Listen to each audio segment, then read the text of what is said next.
আসসালামু আলাইকুম, নাসরিনস ব্লগে আপনাদের স্বাগতম।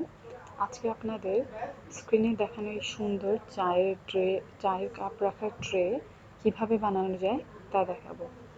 আমি একটা চায়ের ট্রে বানাবো চায়ের কাপ রাখার জন্য, এবং কি আপনারা গ্লাস রাখতে পারেন, যে যেটা দিয়ে সাজাইতে পারেন, কিন্তু আমার মূলত ট্রেটা হচ্ছে যে আমি চায়ের কাপ রাখবো এবং কি মেহমান আসলে পরিবেশন করতে পারবো বা আমি টেবিলের উপর সাজিয়ে রাখবো।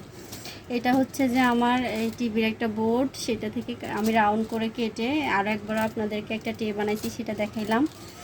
ওইভাবে কাটিয়ে নিয়েছি। এইটা হচ্ছে ফুয়েল পেপার, যেটা বাসায় ছিল, ওখান থেকে রাউন্ড করে কেটে এটা দিছি যেন আমার এটা পানিতে না ভিজে।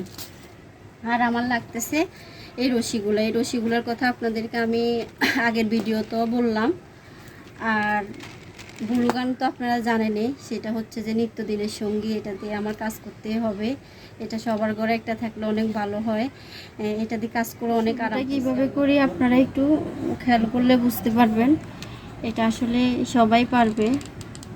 এটা দেখায় আপনাদেরকে মূলত শুধু আমি কাজটা কিভাবে শুরু করলাম।